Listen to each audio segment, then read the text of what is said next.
ناظرین یہ مصفی خون ہے اعلیٰ درجے کی، اس لیے گردے کے دردوں میں بے حد نفع بخشتی ہے۔ نحمدہ ونصلی ونسلم علی رسولہ الکریم، اما بعد، فاعوذ باللہ من الشیطان الرجیم، بسم اللہ الرحمن الرحیم۔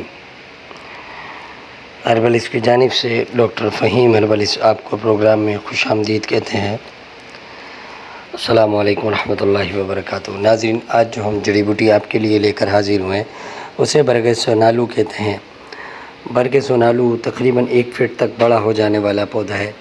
آپ اس کی شناخت کر لیں۔ اس کے پتے اس طرح دیکھنے میں ہوتے ہیں جیسے سنا مکی کے پتے ہوتے ہیں، لیکن پھول اس کا سفید ہوتا ہے اور کٹا ہوا پھول ہوتا ہے، جیسے کہ اسپیکر کو کاٹ دیا جائے یا کسی بڑے مسجد میں جو اسپیکر لاؤڈ لگے ہوتے ہیں ان کو کاٹ دیا جائے آدھا تو کس طرح کی شکل بن جاتی ہے، بالکل اس طرح کا اس کا پھول ہوتا ہے، سفید ہوتا ہے۔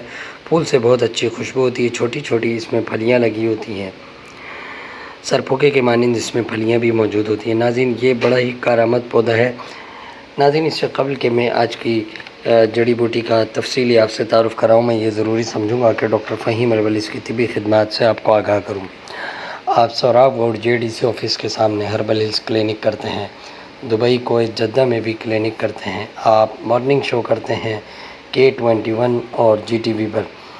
آرٹیفیشل انٹیلیجنس کے ذریعے ساری دنیا میں ادویات کی ترسیل کی جاتی ہے۔ ناظرین یہ تھا مختصر سے تعارف جناب ڈاکٹر فہیم ہربلس کا۔ مزید رہنمائی کے لیے نیچے دیے گئے نمبر پر رابطہ کر سکتے ہیں۔ اس کے پتے بالکل چھوٹے چھوٹے ہوتے ہیں، باریک شاخ پر ایک دوسرے کے مجازی ہوتے ہیں۔ اس کی پھلی چھوٹی سی ہوتی ہے، اندر بہت چھوٹے چھوٹے تخم بھرے ہوتے ہیں۔ اس جڑی بوٹی کا مزاج جو ہے وہ گرم خشک مانا گیا ہے، لیکن طبی رو سے گرم تر نکلتا ہے۔ ناظرین یہ مصفی خون ہے اعلیٰ درجے کی، اس لیے گردے کے دردوں میں بے حد نفع بخشتی ہے۔ مصفی خون ہونے کی وجہ سے جگر کو تحریک دیتی ہے، جگر میں خون کی فلٹریشن کے عمل کو بڑھا دیتی ہے اور جگر میں کثیر تعداد میں خون صاف کر کے جسم کو مہیا کرتی ہے۔ جسم میں ہاتھ پاؤں کا سن ہونا، جزام، آتشک اور ایسا گٹھیا جو خرابی خون یعنی کہ خون گاڑھا اور خشک ہو جانے کی وجہ سے پیدا ہوا ہو یا خون میں بہت زیادہ ٹھنڈک ہو گئی ہو، ایسی صورت میں اس کے استعمال سے بہت زیادہ فائدہ ہوتا ہے۔ مصفی خون ہے، اس لیے چہرے کے داغ دھبے اور جلد کی بے رونقی کو بھی ختم کرتا ہے۔ جن عورتوں کو بہت زیادہ رک رک کر مینسز آتے ہیں اور چہرہ بدنما یا چہرے پہ داغ دھبے اور کیل بہت زیادہ ہوتے ہیں، اس کے استعمال سے ان کے کیل، جھائیاں، پھوڑے، پھنسی، داغ دھبے سب صاف ہو جاتے ہیں۔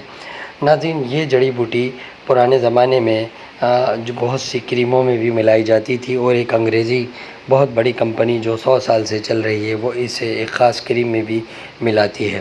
اس کے علاوہ تصفیہ خون کی غرض سے بھی اس کا استعمال بہت شاندار ہوتا ہے۔ مقدار خوراک 5 ہے۔ ناظرین اسی کے ساتھ ڈاکٹر فہیم کو اجازت ہے۔